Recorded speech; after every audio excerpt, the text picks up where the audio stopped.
Hi everyone, it is time for, I think it's video number 5, and this time I'm going to show you how to design a product that has photos, custom photos that the customer will replace, and text.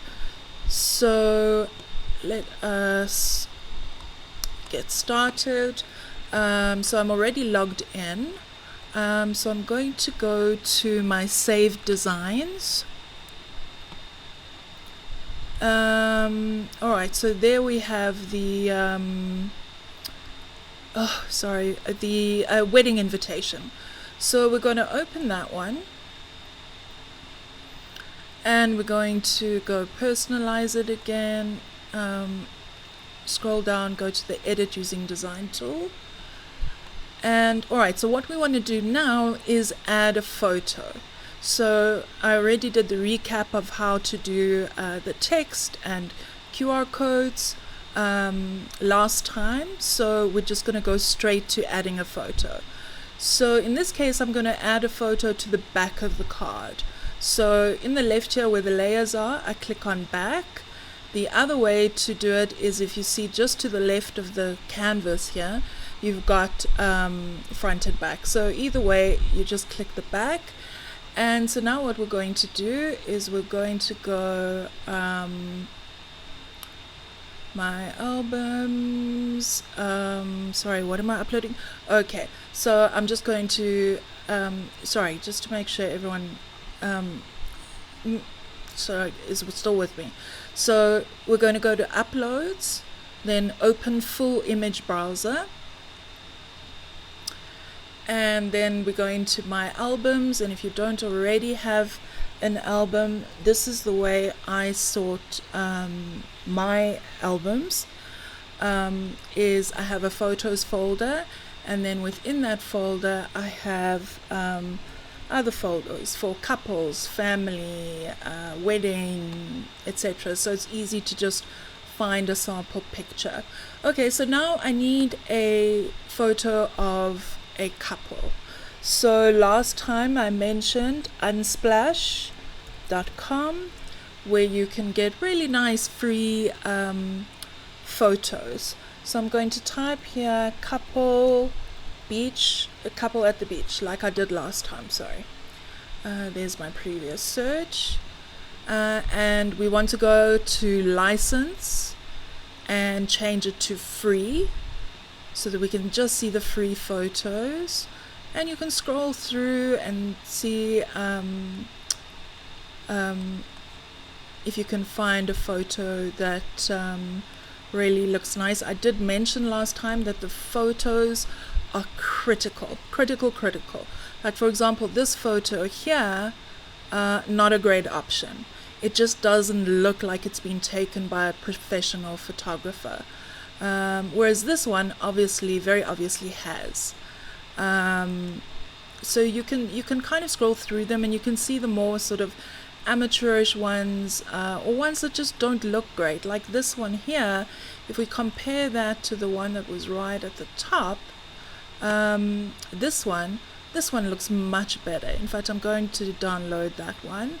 So you just click on that download arrow, and I'm just going to save it to my desktop. Yeah, so you find a photo, you just mouse over it and you click on that little down arrow, and you can then download that photo. So now I'm going to go back to Zazzle, and I'm in the photos couples folder, and I'm going to go upload media, and there we go, it's on my desktop. There's the photo. I'm going to add it. Alright, so once it's loaded, you just click on it, and there we go. It will usually, if you add images, as long as it's large enough, it will fit it to the shorter side, so that it will fill. So you can see on the left and the right these little white squares. Those are right on that red border. The red border is the absolute limit of the page. It's right at the edge. The blue border, in fact, I'm going to show you where the little help thing is. So the little question mark in the bottom left here, you'll see it says bleed line. So that's the absolute edge of the paper. Okay, and then visible, that's sort of the margins. So only the blue bit will be visible. But the reason why you have a space between the blue line and the red line is because you can't print text right to the edge of the page.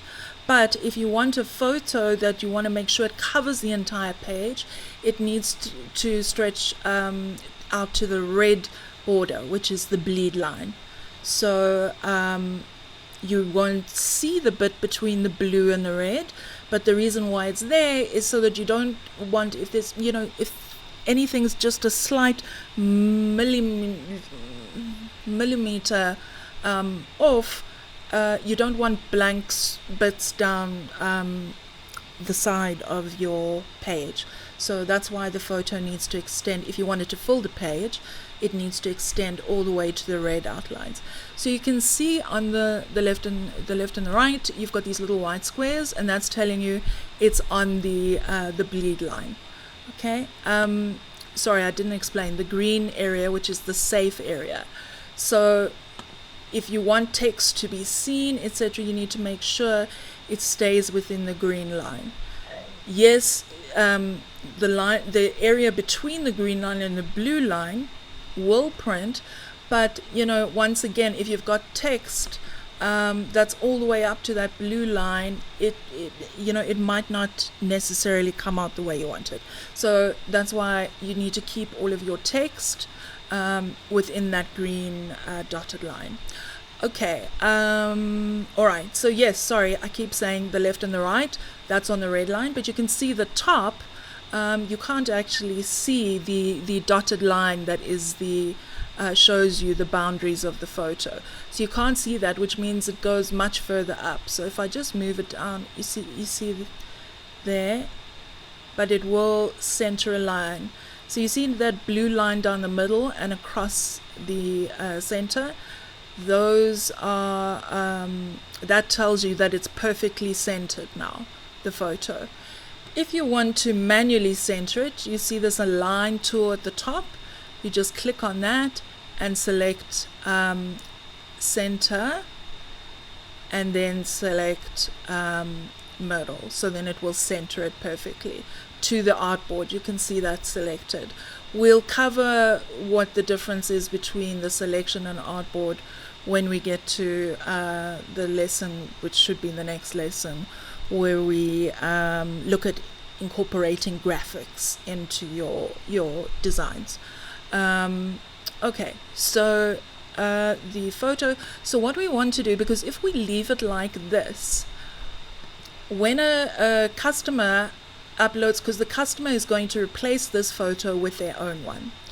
If we leave it like this, when a customer replaces the photo, the bits that are not showing to the top and the bottom won't appear on the oh Lord, sorry, something at the top and the bottom. Oh, okay. The areas that extend beyond the red border won't be printed, and that might be a problem for customers who maybe have a photo where the absolute top or the bottom is important. So how do we sort this out? It's quite easy. You just mouse over that center white square at the top. Okay, you have to make sure that in the left hand side, the layers tab, you look here, we're on the back page. You have to make sure that the photo itself is selected. That's when you'll see these white squares. So what you're going to do is mouse over the top middle one, and you're just going to pull it down. So you can see that dotted line that moves up and down. So you want to move it to the red square, and then at the bottom, that bottom square, you'll do the same thing. So you'll pull that up, and that looks about right. But to make absolutely sure that the whole canvas is covered with, the whole page is covered by the photo, you can just go on the right hand side. Once again, you have to have the photo selected, because this toolbar on the right gives you options for whichever item you have selected under layers. So we have the photo selected, and we're going to go to the full option. Now, not much change there, but it's just good to click it just to make sure because obviously if you zoom in, there could be the tiniest little gap. So you just want to hit the full to make sure. Okay, so let's have a look at the photo. Now let's say I want to maybe move the photo up, because we saw that the photo extended beyond the top and the bottom. All we've done by grabbing this middle square and moving it up and down is we're cropping the image to make sure it fits. So we're cutting out parts of the image. So if you want to see which parts you cut out or adjust it, you go, once again, photo must be selected, and you click on crop.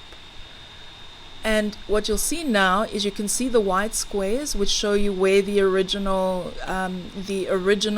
dimensions of the image, and these white sort of angular arrows, those show you the size of the photo. In other words, the cropped area, which part of the photo you want to see, to print. That's basically the best way to describe this. So anything inside these four corners is there to print. Stuff that's beyond it, so if I scroll this, move this down, just click and drag to move it, see there's the dotted line, so that's where the photo actually ends. If I move it up now, you can see at the bottom, eventually the bottom, and you can't move it further up because obviously there isn't any more of the photo below. So let's say I want to move it up like that, great, but now I would like the couple to, I want to zoom in, I want them to be bigger. So once again, in the crop, using the crop tool, so as soon as you click it, you'll see these four arrows and the four, the squares. To go back to the photo or to stop cropping, you just click on crop again. Or you can click on another object if you have one in there.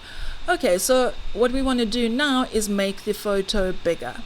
Now again, what we don't want to do is put the mouse over, one of these corner ones and just drag it like that. Why? Because if you go to crop, can you see how these four arrows, these two are off the page? So what that means is that photo, if a customer replaces this photo, they might have a close-up of their faces, and so this part between the red border and this dotted black line, and the same at the top, is part of the photo that's not going to be printed. I hope I'm making sense. So to fix that, you want to make sure that these 8, I don't even know, 8 little squares are all on the red border. Okay, but now, as I said, we want to increase the size of the photo. So how do we do that without doing it this way, which will then cut off part of the customer's photo? So you go again to crop, and now instead of working with these arrows as we just did to fit the photo to the page, what we want to do is go to one of these 4 corners, these white squares in the corners. Sometimes when the square and the arrow are right on top of each other, can be a bit difficult to grab the right one, because what you don't want to do is do that, where once again this, as I said, this the areas of the photo within these arrows is what will be printed, but because you've got space between the red and the border of the image, you're going to cut out parts of the picture, which is not a great idea for your customers. Okay, so again, how do you do it then? So we go to crop, and now we're going to pick either one, any one of the 4 squares at the edge. Okay, I'm going to take the ones that one of the ones that's a bit further away from the arrow than the ones at the bottom are, because they're easier to grab. So you just mouse over it until you see that double-headed arrow. Then you're going to click and drag. So you can drag, and maybe we want to drag some more. So you just keep clicking and dragging until you're happy with the size. And we're going to say yes. So again, you can see the arrows are on the red line, but these squares, which show you the entire photo, are much further out. So we're cutting off this part and that part and the top and the bottom of this photo, because we wanted to zoom in. So that's how that's done. Okay. I think you can also, sorry, let me go back to the crop. So if we do this, you see how it will automatically, so you don't have to click and drag the squares. So that's an easier way to do it. Now, sorry, I did something and didn't explain it. Like now, I want the photo to move up, so they're not right at the bottom. So to do that, you can see as soon as you mouse over the photo, it becomes that four-headed arrow, which tells you that you can move it. So you just click and drag, you know, wherever you want it to be. And once you reach, you know, what you feel is the right spot, you just let go. Now, again, if I start to move them around, you can see this grid that shows you, you can see the middle. It's just guidelines, so you can, if you want to center the couple, you know, right in the middle, there you can see how to do it. Although that said, sometimes it's a good idea to place them off center. So don't feel you always have to center them. It's not always necessary, and we can look at that. So again, as we discussed last time, in the bottom right, you need to look for preview. It might be minimized like this right at the bottom. If it is, you just click on the plus. Then it brings up the preview here. You click on that minus to make it go down again. I just always keep mine open. So now we want to have a closer look at this page. So we just click on the photo, and there we can see what it will look like. So if we look at the front and we look at the back, and then, you know, you can choose any of these views. But going back to the photo, no, I don't like it off to the side, so I'm going to oh whoops, I did the wrong thing. I'm going to move it again. So to crop it, you can either double click on it, in which case you see the crop tool is highlighted, or you can just click the crop. Okay, so now I'm just going to click and drag them, and let's say I want to put them pretty much in the middle. Okay, click on crop to close the crop tool, and let's have a look. Yeah, I like that better. That is much better. Okay, so now we've got the photo where we want it, and it looks great. But now we have to let the Zazzle tool know that the customer must be able to replace this photo, because if we don't do that, when the customer comes to the page and they click on this personalize this template option, all the text is there because we made all of the text items template objects. But if you scroll all the way down, no photo, and that's because we haven't told Zazzle's tool that needs to be replaced by the customer. So again, we go to the back page, we have the photo selected, and then you're going to go down, and just like we did with the text, you look for the option that says make this a template object. Click on that so that the circle goes blue and moves to the right, and then you scroll down a bit more and it says product page label. So that's on the product page what to label this. So you can just put photo. Now, one thing I like to do is, especially if there's a design that has more than one photo, or maybe there's a photo on the front and the back, I will type something at the beginning like back, because it can be a bit confusing, especially if you have text on the front and back, or you have photos on the front and back. Just numbering them or whatever, it just makes life a little bit more difficult. So that's what I like to do. Another thing I like to do, which I highly recommend, and I'm not sure if I explained this, I don't think I did with the text. No, of course, because we only had one page. Okay, so this applies to both photos or images and text. What I do is on the front of the page, I will start the, if we look at the template items, so anything with a label here is a template item, and we scroll down so we can see that the URL parameter name is 1. Now, as I showed you last time, every time you add a new text item and you come here and you say make this a template object, it will automatically give this a number, and it just goes sequentially. So each new item you add, it just adds one extra number. But what I like to do is to allow that to start at 1 on the home page. I did mention, leaving a little number in between here and there, just so that you can add, if you're using this design as a template, but you want to add some text or something like that, that you can do it without having to go back and renumber everything again. And along those lines, what I will then do is on the back, so let's just say we've got another photo in here, let's say as a background, and it'll this wouldn't work obviously because you can't see the text, but the point is just to show you this to show you what I'm going to explain to you now.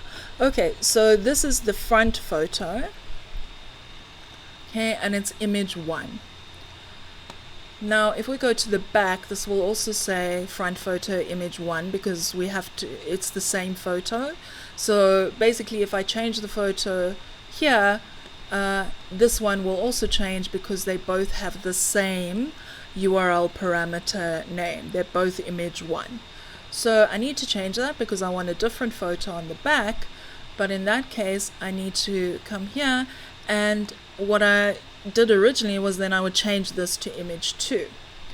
But the problem is, if you have a different design, and I'm trying to give you tips that really help with the brain fog, because you don't want to have to be doing this all from scratch every time you create a new design. So if you now decided, let's say I name this image 2, okay, and then let's make that back. Now because this is image 2, if you compare it to this one says image 1, and that's why this one says front photo and this one says back photo. Okay, but now this is image 2, this is here image 1, but let's say, and I mean obviously this wouldn't apply to this kind of an invitation, but let's just say we now want to add a second photo, right? So we want to add a second photo to the front, and I'm talking this is now in a new design, or could be the same design where you decide you want to make some changes. Now because we've added this photo, if I name this one number 2, then I have to go and change this one to number 3.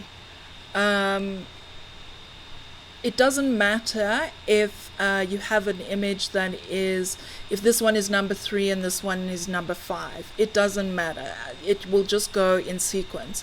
When I say in sequence, what I mean is when the customer goes to personalize it, images are always at the bottom after the text. So they're not going to show where they come up in the design.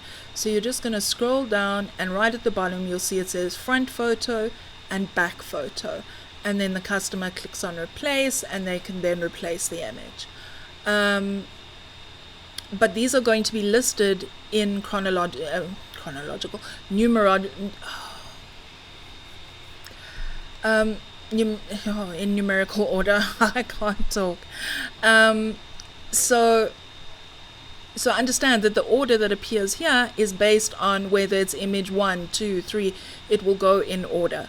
So as I said, if you now have this as image 1 and you want this to be image 2, in other words, you want it to come up one under the other, because it wouldn't make sense to have this image under that list of personalized images and then the one on the back and then going back to the one on the front. You want to make this template list here logical so that it follows in order. I don't want to be switching from one side of the page to the other. So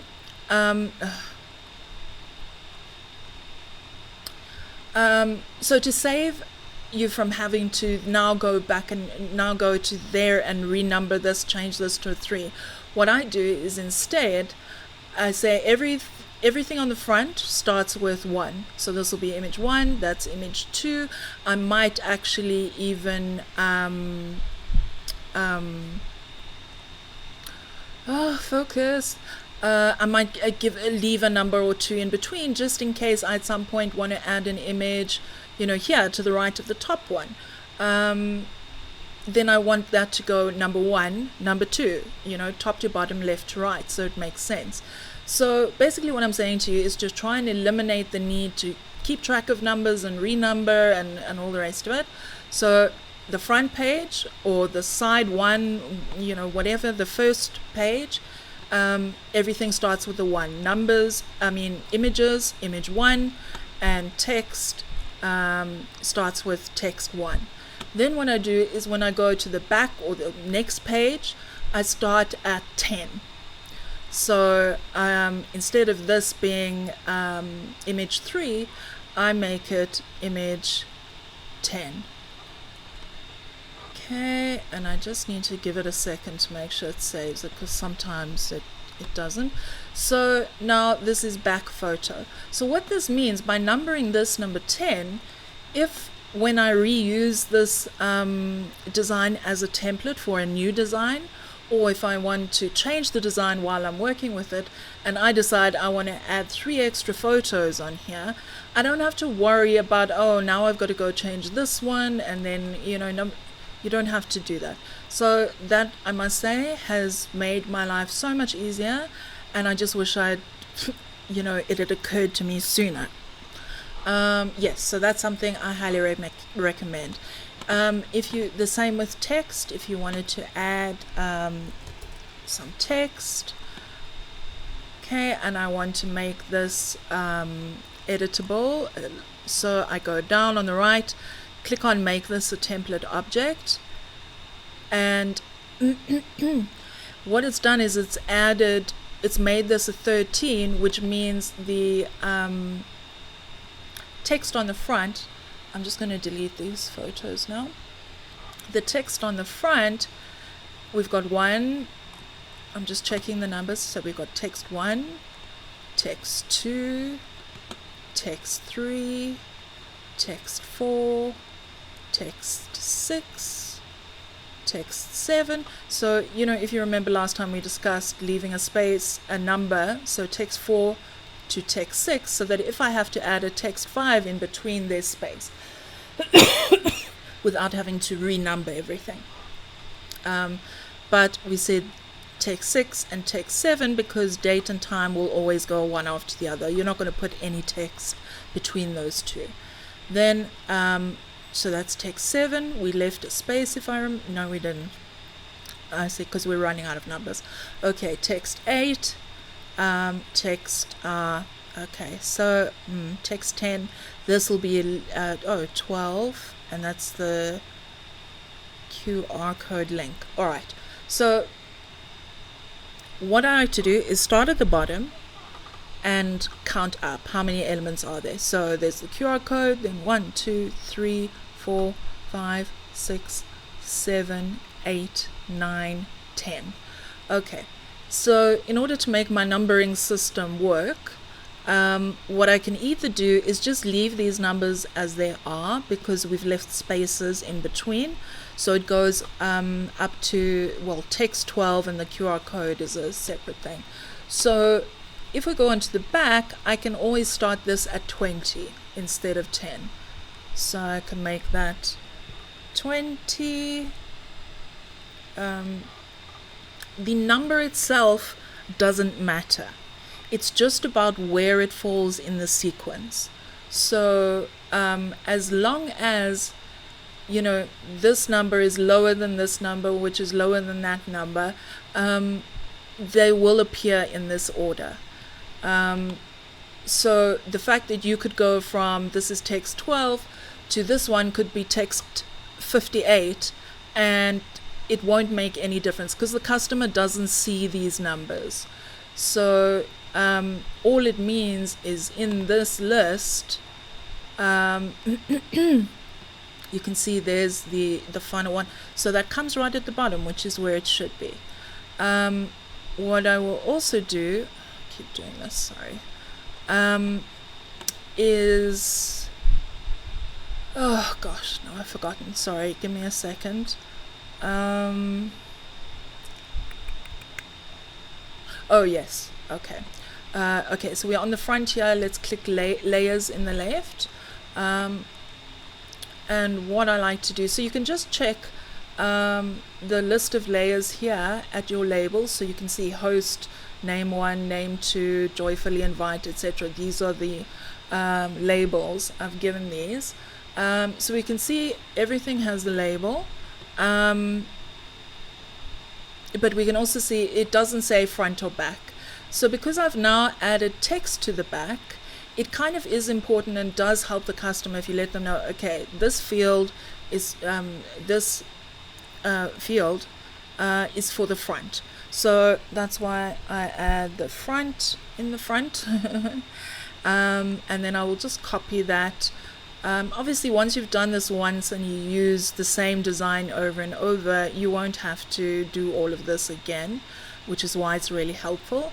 But I'll just click on each one after the other, and, you know, make sure on the left that it does change.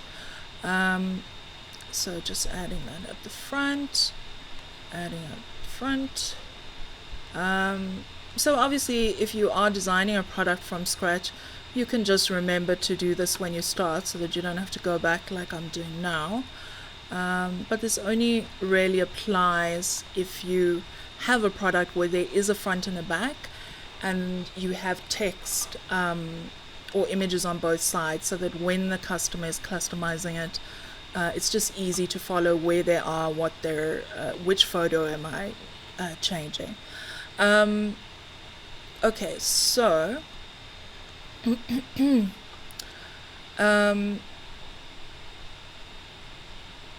focus, Nathalie. Okay, so now, sorry, I just want to show you again. If you go to the personalize this template details, you can now see, okay, front host. So I can make sure, yes, I'm on the front page.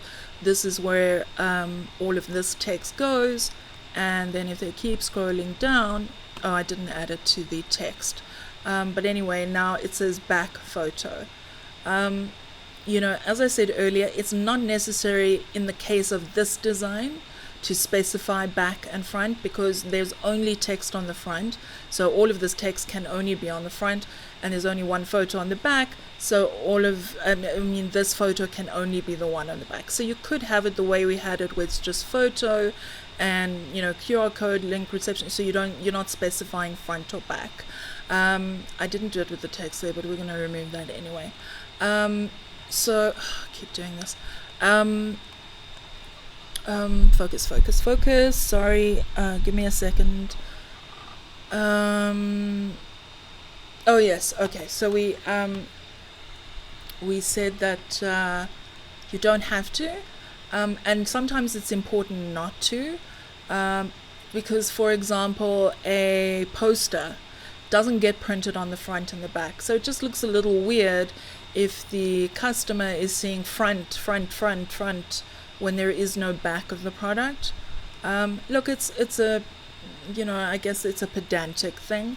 But I just try to, I come from a background of user experience, which is all about making things as easy for the user as possible. So I just can't help myself.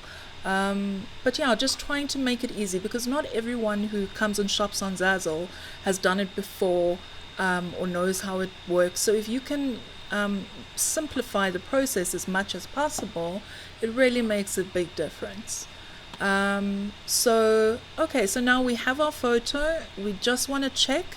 As I said last time, it's very important, especially if you've used actually it's regardless, whether you've designed from scratch or used a previous product that you've then tweaked to create a new design.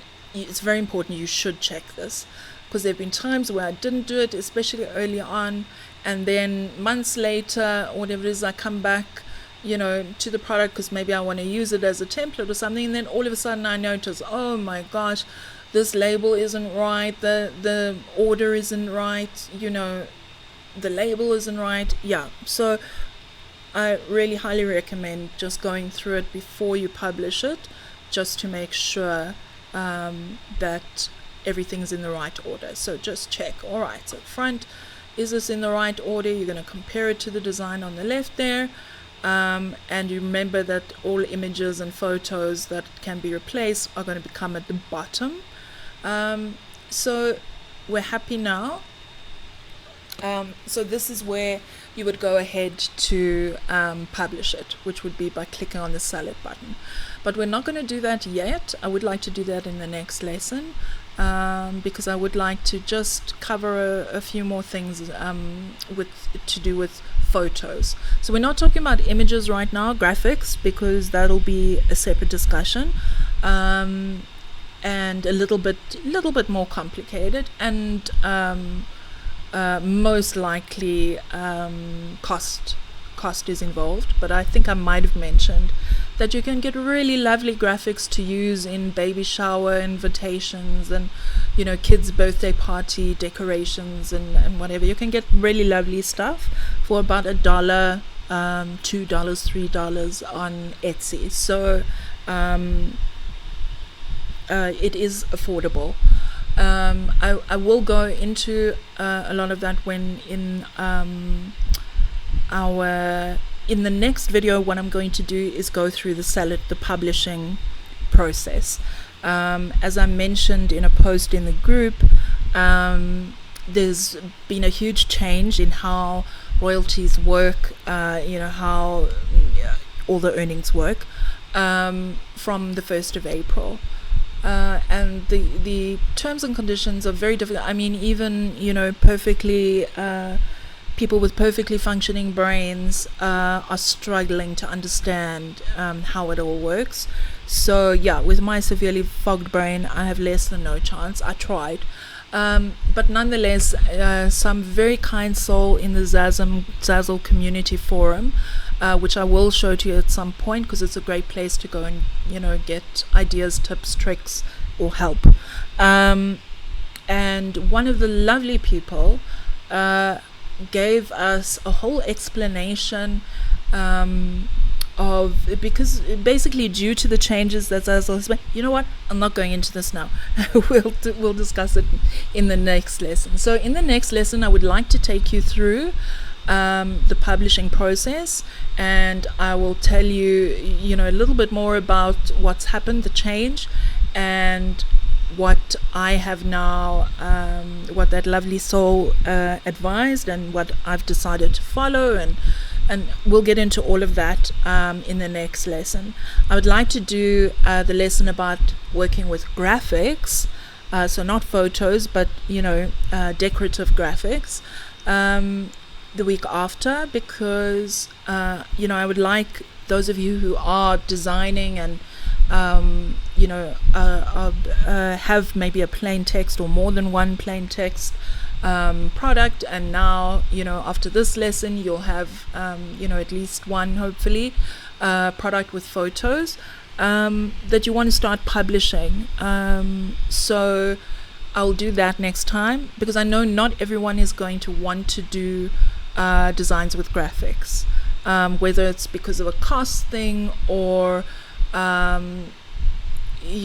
just for your store's aesthetics. You don't want that sort of stuff. You want only text and photo stuff, whatever your reason is. Not everyone is going to necessarily be interested in the lesson on graphics. So yes, so the next video will be about publishing. So that's where we'll actually go through the whole process. So for now, I want to just go back, and I'm not going to make this another 2-hour video. Where are we at now? 40 minutes. Okay. So I'm just going to go back into the product. Okay, and now, no, what I'm going to do, sorry, I'm not thinking. Okay, so this product is done. One important thing to note is that before you hit the salad button, and I will mention this next time when we cover this, but I just want to, mention it now, is whichever view you have selected, when you click the salad button, is the view that will show up in the marketplace in search results. So I'm always particular about which one of these I want active when I hit the sell button. So for something like this, where there is a front and a back and there's a photo on the back, I'll always choose this option so that it shows both the photo and the front, which is obviously, this is the text is the important part of the design, but this view at least shows them that, oh, okay, there's a photo on the back of the card. Okay, so now what I want to do is we're just going to leave that, and remember, you don't have to click save anywhere or whatever. At any point you can just leave this design and go somewhere else, even if you're still busy with it. When you come back, your